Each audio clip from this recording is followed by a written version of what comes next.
باللہ السمیع العلیم من الشیطان الرجیم بسم اللہ الرحمن الرحیم تلک الرسل فضلنا بعضهم علی بعض۔ اللہ تعالیٰ سب سے پہلے یہ فرماتے ہیں تفضیل رسولوں کا مسئلہ، یعنی سارے رسول ایمان میں برابر ہیں، مقام میں، مرتبے میں، عزم میں ایک دوسرے سے اوپر نیچے، ٹھیک ہو گیا؟ ایمان میں لا نفرق بین احد منہم، اگر اب کوئی شخص یہ کہے کہ بھئی اللہ تعالیٰ نے فرمایا ہے لا نفرق، ہم تو فرق ہی نہیں کرتے، یہ کیا بھئی؟ فرق نہیں ہے ایمان میں، فرق نہیں ہے نبوت اور رسالت کے درجے میں، لیکن اس کے علاوہ جو محنت ہے، جو کوشش ہے، جو کاوش ہے، جو عزیمت ہے، جو عزم ہے، جو استقلال ہے، جو اللہ کے ہاں مقام اور مرتبہ ہے، یہ انسانوں کا اوپر نیچے ہوگا۔ یہ اس میں تو پھر صحابہ کرام رضوان اللہ علیہم اجمعین بھی تو اوپر نیچے ہے نا، تو ہم ان کے اوپر ایمان اور ان سے محبت رکھتے ہیں تو اس میں تو فرق نہیں ہے، پہلی بات یہ۔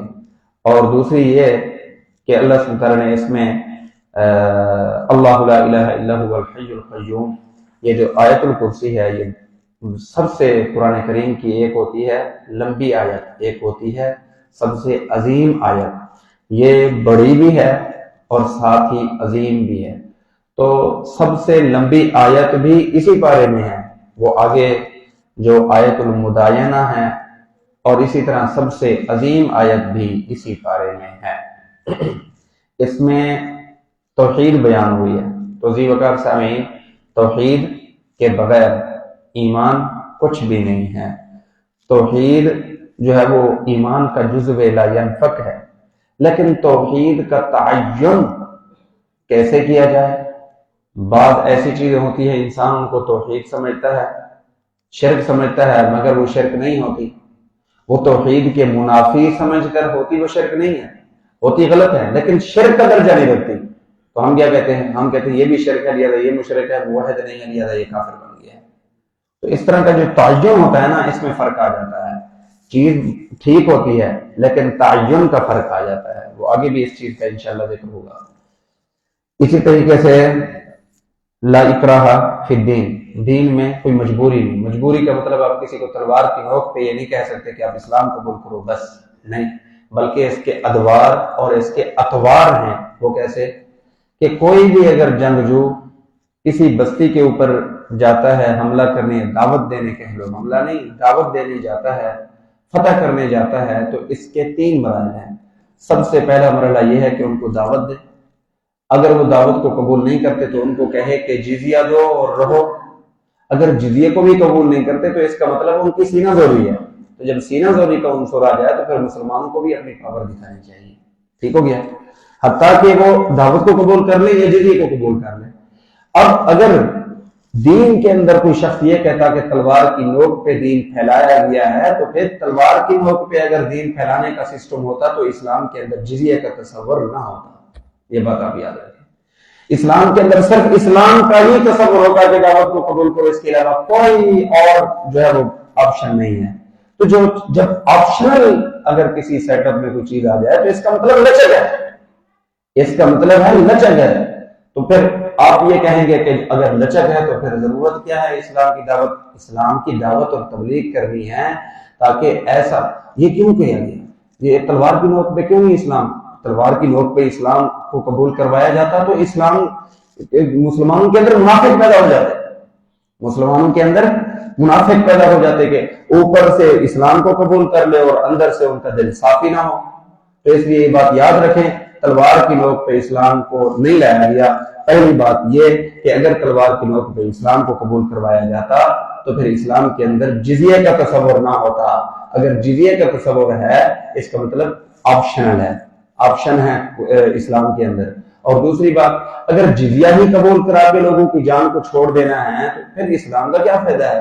اسلام کو تو قبول کروانا چاہیے۔ اور اللہ کے بندو، اسلام کو تلوار کی نوک پہ قبول کروایا جاتا تو مسلمانوں کے اندر منافق بہت زیادہ پیدا ہو جاتے، تو لہذا اسلام وہ جو دل سے ہو، جو دل کی خوشی سے ہو، اور جو دل کی خوشی سے اسلام ہوتا ہے تو وہ اپنی جان کو نچھاور کرنے اور اپنے مال کو نچھاور کرنے سے بھی گریز نہیں کرتا۔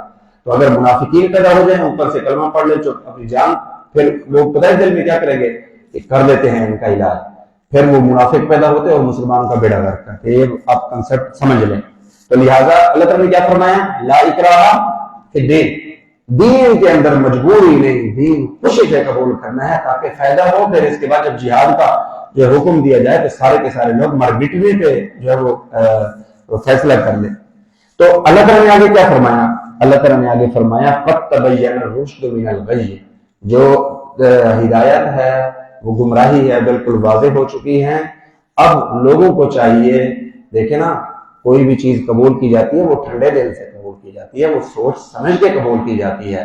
تو پتہ ہی نہ ہو پکڑ دھکڑ میں اگر اسلام کو قبول کرنا ہے تو کوئی کہتا ہے میں نے مان لیا، کوئی کہتا ہے چپ کر کے، یہ پھر کھچڑی بن جاتی. پھر ایک جس کو ہم کہتے ہیں کہ سوچ سمجھ کے چلنے والی بات ختم ہو جاتی. پھر مسلمان جو اس طرح اسلام کے دائرے میں آتے وہ کبھی بھی حکیم اور دانا نہ ہوتے، دنا اکھڑ مزاج ہوتے. کوئی منافق ہوتا، کوئی اوپر سے ہوتا نہ. اسلام ہے تو وہ خوشی کا ہے. تو پھر ایسا جو اسلام ہوتا ہے تو پھر انسان سوچ سمجھ کے قدم رکھتا ہے. تو پھر کیا کرتا ہے؟ من یکفر بالطاغوت، جتنے بھی طاغوتی کام ہیں، بت ہیں، آگ ہے، دفن شدہ لوگ ہیں، ان سب کا پہلے انکار کرتا ہے. وہ کہتا ہے کہ مجھے اب سمجھ لگ گئی ہے کہ کائنات میں کوئی بھی الہ ہے ہی نہیں سوائے رب کے. پھر اس کے بعد شرک کا بھی کنسپٹ ختم ہو جاتا. وَيُؤْمِن بِاللَّهِ، اور اللہ تعالیٰ کو مان لے. تو میرے بھائیوں، ایمان صرف اللہ پر ایمان لانا نہیں. ایمان دو چیزوں کا نام ہے، ایک لا، ایک الا اللہ. سب سے پہلے آپ کائنات کی نفی کر دیں، پھر اس کے بعد اگر اس بات پھر ہوتے ہوئے اللہ کا کریں، بس اس کو کہتے ہیں ایمان. اس کو کہتے ہیں عروبہ وسطی، یعنی مضبوط کڑا. اس کے بعد اللہ تعالیٰ نے حضرت ابراہیم اور حضرت ابراہیم علیہ السلام کا جو ہے نا وہ نمرود کے ساتھ جو ایک مناظرہ تھا شرک اور توحید کے حوالے سے، وہ ذکر کیا کہ ابراہیم علیہ السلام نے فرمایا میرا رب تو وہ ہے. اس کا مطلب کیا ہے؟ ثابت ہوتا ہے کہ آپ کا یہ نہیں ہے کہ آپ کسی کے ساتھ اکھڑ مزاج بن جائیں، کسی کے ساتھ لڑائی جھگڑا کریں، اگرچہ توحید کا مسئلہ ہی کیوں نہ ہو. آپ خوبصورت طریقے سے دلائل کے ساتھ ان کا توڑ ڈالیں. یہ ہے اصل لڑائی جھگڑا نہیں ہے. قرآن سر پہ رکھ لیں کہ میں قرآن سر پہ ہے تو یہ کوئی اس بات کے طریقے ہیں. تو اس طرح نہیں، بلکہ دلائل سے بات کریں آپ. تو کس طرح بات کی؟ انہوں نے کہا میرے رب وہ ہے جو زندہ بھی کرتا ہے مارتا بھی ہے. تو چونکہ اس میں تھوڑی سی یہ بات کنسپٹ موجود تھا کہ میں زندہ بھی کرتا ہوں اور مارتا بھی ہوں، تو پھر ابراہیم علیہ السلام نے پینترا بدلا. اس کا مطلب ہے کہ اس سے اوپر پھر انسان کو سوچنا چاہیے. تو کہا کہ میرا رب تو وہ ہے جو سورج کو مشرق سے نکالتا ہے مغرب میں غروب کرتا ہے. تو مغرب سے نکال کر مشرق سے غروب کر لے تو میں مان لوں گا کہ تو باقی رب ہے. تو فبوہی کل کفر، وہ بیچارہ مبہوت ہو گیا اور بالکل ہار گیا.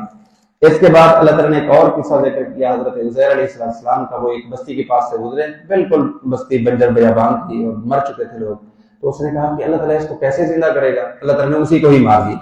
جب اس کو مار دیا تو 100 سال اس کو مارا اور اس کے جو گدھا تھا وہ بھی بالکل ہڈیاں ہو گیا. تو 100 سال کے بعد پھر اس کو زندہ کیا. اس کا جو کھانا تھا درخت کے اوپر وہ بھی پوسیدہ نہیں ہوا تھا 100 سال میں. یہ اللہ تعالیٰ کی طاقت اور قدرت کا کرشمہ ہے. اور دوسرا، اس کے سامنے ہی اس گدھے کی ہڈیاں جوڑی، ڈھانچہ جوڑا، پھر اس کے اوپر گوشت چڑھایا، پھر اس کے اوپر اس کی کھال چڑھائی، پھر اس کے بعد وہ آواز دینے لگ گیا.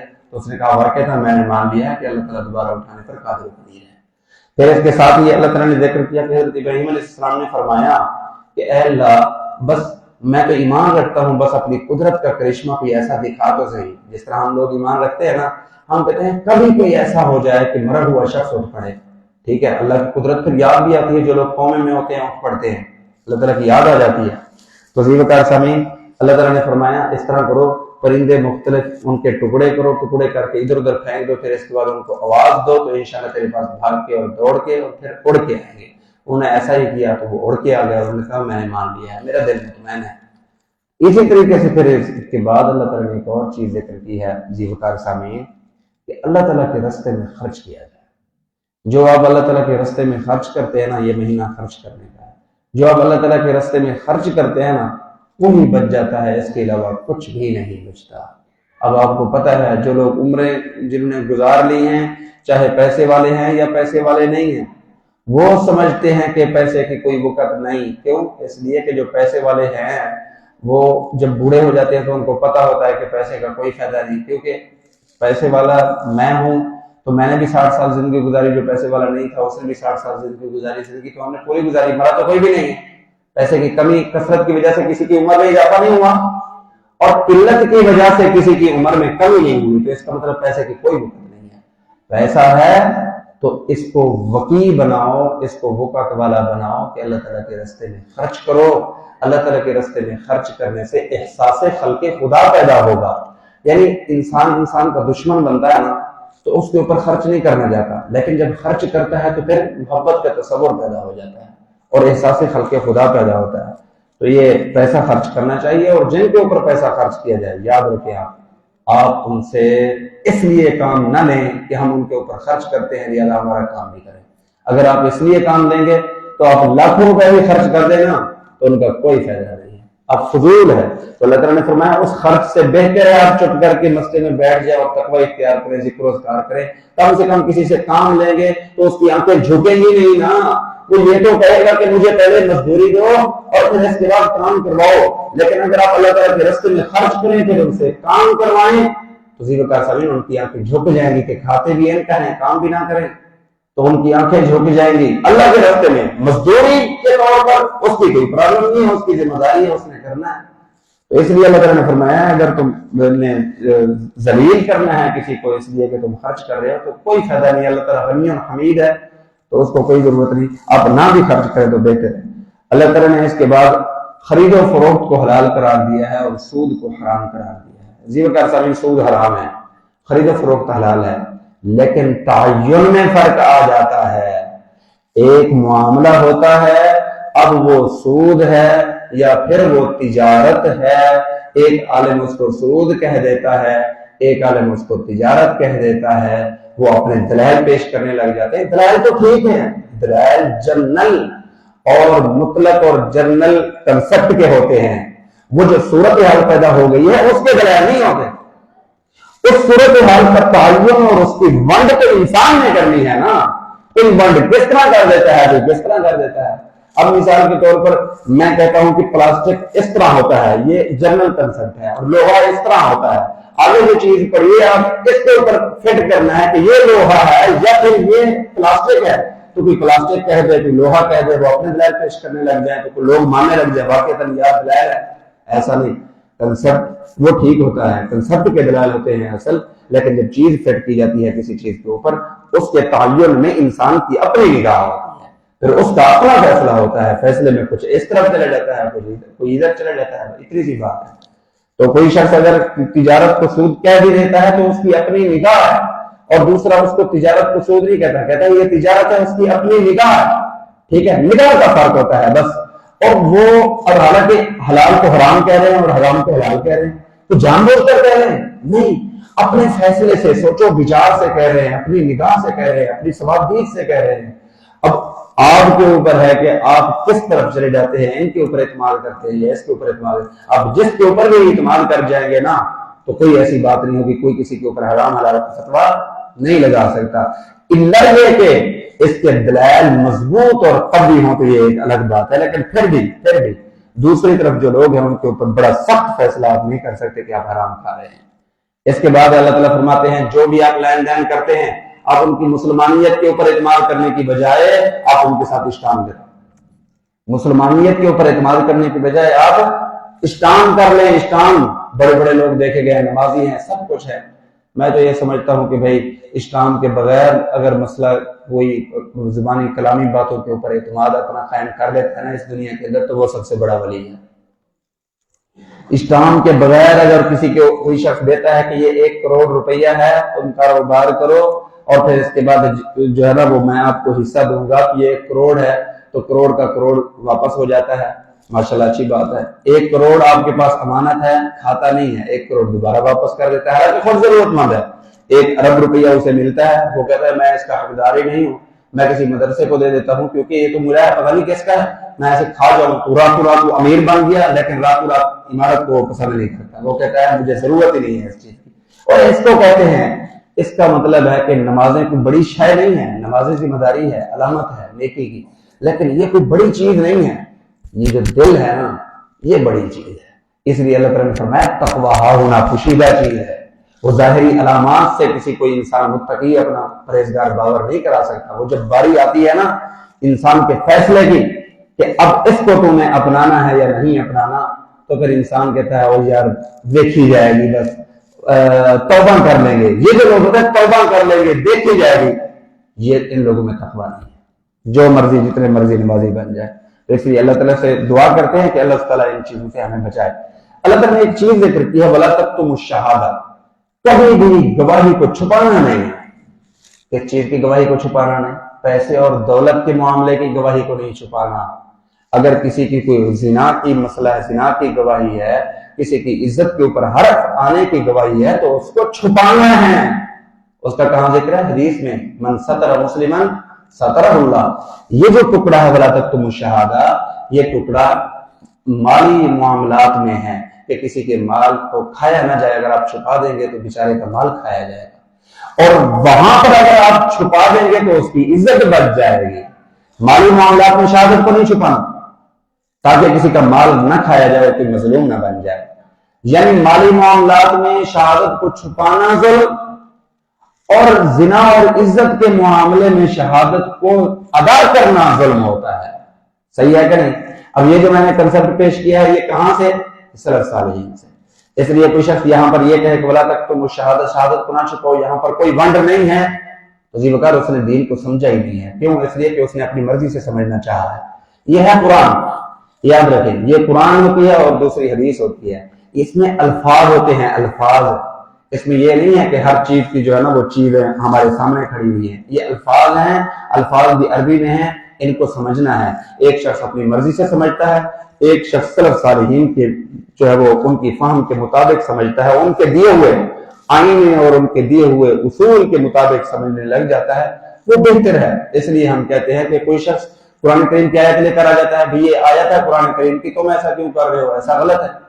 ہم یہ کہیں گے کہ بھئی یہ قرآن کریم کی آیت ہے, سلف صالحین کا کیا موقف اور ان کی کیا سوچ اور ان کی کیا رائے ہے یہ بتاؤ. وہ کہتا ہے سلف صالحین کو چھوڑو, ہم قرآن کی بات کرتے ہیں. اور بھئی قرآن کی بات کر رہے ہو, سمجھتے تمہاری ہے نا, ان کی سمجھ لے کر آؤ. یہ ہوتا ہے منہج سلف. تو اس کے جو نوجوان ساتھی ہوتے ہیں اور کچھ ترجمہ سنانے والے ہوتے ہیں, تو وہ بذات خود براہ راست ایک آیت کو دیکھ لیتے ہیں اور اس کے اوپر اپنی نگاہ کا فیصلہ کر لیتے ہیں. یہ غلط ہے. جو سلف صالحین کا موقف ہوتا ہے وہ پورا جو انسائکلوپیڈیا اسلام کا ہے, اس پورے کو دیکھ کر اس میں جہاں جہاں جس جو ہے وہ دلیل میں لچک ہوتی ہے وہاں لچک, جہاں شدت ہوتی ہے وہاں شدت, اور شدت اور لچک کی آمیزش کے جو ان کا فیصلہ ہوتا ہے وہ ہوتا ہے. لیکن ہمارا جو فیصلہ ہوگا یا تو لچک میں چلا جائے گا اپنی مرضی سے, یا پھر شدت میں چلا جائے گا, تو یہ غلط ہے. اسی طریقے سے اللہ سبحانہ و تعالیٰ نے اس میں جو ہے نا یہ ذکر کیا ہے, حضرت عیسیٰ علیہ السلام کا ذکر کیا کہ وہ جب نبینے جو لوگ ہوتے تھے ان کی آنکھوں پر ہاتھ پھیرتے تو وہ بینا ہو جاتے. کیا ان کی اپنی ذاتی پاور تھی؟ اللہ تعالیٰ کی دی ہوئی تھی. وہ جو مرا ہوا ہوتا تھا اس کے اوپر ہاتھ پھیرتے تھے وہ زندہ ہو جاتا تھا, یا دعا کرتے وہ زندہ ہو جاتا. کیا اس کی اپنی پاور تھی؟ نہیں, اللہ تعالیٰ کی اجازت سے. تو اس لیے عزیز وقار سامعین یہ معجزے ہوتے ہیں, اس کے اوپر کوئی شخص کسی کے اندر طاقتیں اور تصور کرنے نہ لگ جائے. اس کے بعد اللہ تعالیٰ نے نا ایک داعی کے لیے ایک طریقہ کار بتایا ہے. اور بھائی لوگ جو ہوتے ہیں نا, لوگ جب جماعتیں مختلف ہوں تو کوئی جماعت دوسری جماعت پہلی والی جماعت کو کنسپٹ نہیں کرتی, اور پہلے والی جماعت دوسرے جماعتیں ایک دوسرے کے علماء کو کنسپٹ ایکسپٹ نہیں کر سکتی, قبول نہیں کرتی. جب شدت آ جائے دماغوں کے اندر اور ایک دوسرے کے علماء کو قبول نہ کریں, تو پھر دعوت کا کون سا انداز اپنایا جاتا ہے؟ مشترکہ اور کامن چیزوں کے ذریعے دعوت دینے کا انداز. مشترکہ اور کامن چیزوں کے ذریعے دعوت دینے کا انداز. مثال کے طور پر کوئی عالم بریلوی مسجد میں جاتا ہے تو آپ کیا سمجھتے ہیں کہ وہ ایکسپٹ کرے گا کہ رفع الدین کے اوپر تبلیغ شروع ہو جائے؟ وہ ایکسپٹ کرے گا کہ سورۃ فاتحہ کے اوپر تبلیغ؟ اللہ کی بندوں, بڑے بڑے مسائل ہیں اسلام کے, مشترکات ہیں, ان کے اوپر, اخلاق کے اوپر, پیار کے اوپر, محبت کے اوپر آہستہ آہستہ جب آپ کا مقام بن جائے, آپ کے اوپر اعتماد لگ جائے, آپ کو لوگ سلام کرنے لگ جائیں, آپ کی گھٹن پیدا ہو جائے, تو اس کے بعد آپ جو بھی بات کریں گے تو سب کچھ ہو جائے گا. رسول اللہ صلی اللہ علیہ وسلم سمامہ بن مسال کو لے کر آئے مسجد کے اندر. ہمارے اندر یہ شدت ہے نہیں, پہلے توحید کی دعوت ہے, توحید کی دعوت بھی ہے, ساتھ ساتھ نبی اکرم صلی اللہ علیہ وسلم کی زندگی بھی ہے جو سب سے پہلے مبلغ تھے اسلام کے. سمامہ بن مسال کو لے کر آئے مسجد کے اندر, کہ پہلے توحید کی دعوت دی, اور وہ کہتا تھا اس کائنات میں محمد سے بڑھ کر مجھے کوئی اچھا, جو مجھے غلط بندہ نہیں لگتا ہے اس کائنات میں, کہتا تھا کہ نہیں, نبی رحمت صلی اللہ علیہ وسلم نے پہلے اپنی بھوکت منوائی، اس کا کنسرٹ کلیئر کیا، اس کے دل میں محبت، نفرت کو محبت میں تبدیل کیا۔ جب بھوکت پیدا ہو گئی تو اس کے بعد وہ بھی وقت آیا کہ کافر لوگ تھے، وہ سمامہ بن اسال کا جو علاقہ تھا یمن کا، اس سے گزرنا چاہ رہے تھے۔ اس نے کہا پہلے محمد سے پرمیشن لے کے آؤ، پھر اس کے بعد میں آپ کو اجازت دینے کے لیے تیار ہوں۔ وجہ یہ ہے کہ پہلے بھوکت پیدا کریں۔ آپ کی بھوکت تو ہے نہیں، بھوکت پہلے پیدا نہیں کرتے، آپ اپنے دشمن کو وہ دعوت دے رہے ہیں جس دعوت کو وہ قبول کرنے کے لیے، ڈائریکٹلی قبول کرنے کے لیے تیار ہی نہیں ہے، اور پہلے رستے صاف کیے جاتے ہیں۔ رسول اللہ صلی اللہ علیہ وسلم نے فرمایا، اے عائشہ، یہ جو خانہ کعبہ ہے اس کا ایک دروازہ ہے، میرا جی چاہتا ہے کہ اس کو اس کی اصل پہ تعمیر کر دوں، اس کے 2 دروازے کر دوں۔ یہ جو حتیم ہے، حتیم اور خانہ کعبہ، یہ جو حتیم کا حصہ ہے نا، خالی حصہ ہوتا ہے چھوٹی دیوار والا، یہ بھی خانہ کعبہ کا حصہ ہے۔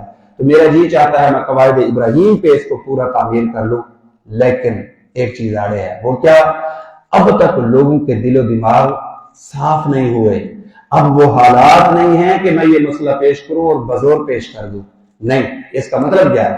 اس کا مطلب یہ ہے کہ جس قسم کی تبلیغ کے لیے حالات سازگار ہوں اور لوگوں کے دل و دماغ قبول کرنے والے بن جائیں، وہ تبلیغ آپ کریں۔ اور دوسری جو تبلیغ ہے آپ اس کو تھوڑا سا ڈیلے کر دیں، انکار نہیں ہے، چھوڑنا نہیں ہے، ترک نہیں ہے۔ ہم ڈیلے کو ترک کا نام دینے لگ جاتے ہیں کہ چھوڑ دی ہے، چھوڑنے دی، ڈیلے کی ہے، حکمت کی بنیاد پہ اور مصلحت کی بنیاد پہ۔ نبی علیہ السلام نے فرمایا کہ حالات ایسے نہیں ہیں، حالانکہ یہ کوئی بڑی تبلیغ نہیں ہے، صرف اتنی سی بات ہے، دروازہ چینج کرنا ہے، کہ اس کے اوپر کیا ہوگا؟ لیکن نبی علیہ السلام نے فرمایا کہ نہیں، لوگوں میں فتنہ پیدا ہو جائے گا، لوگ ایکسپٹ نہیں کریں گے، اور ہو سکتا ہے لوگ صرف اس چھوٹے سے کام کی وجہ سے پورے اسلام کو چھوڑ دیں۔ تو اس لیے میرے بھائیوں، پہلے حالات سازگار کریں، پہلے ان کے دل و دماغ کو بدلیں، پہلے اپنی بھوکت پیدا کریں، پہلے ان کو اپنے قریب کریں۔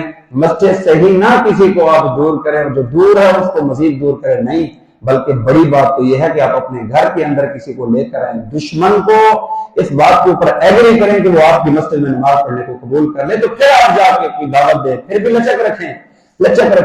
وہ کہتے ہیں نا، پہلے یاری تو پیدا کرو نا، پھر اس کے بعد آپ جو بات کہتے رہو وہ ایکسپٹ ہو جائے گی۔ تو اللہ تعالیٰ سے دعا ہے اللہ تعالیٰ سے بننے کی توفیق عنایت فرمائے۔ وَأَقُولُ قَوْلِي هَذَا وَأَسْتَغْفِرُ اللَّهَ لِي وَلَكُمْ وَلِسَائِرِ الْمُسْلِمِينَ۔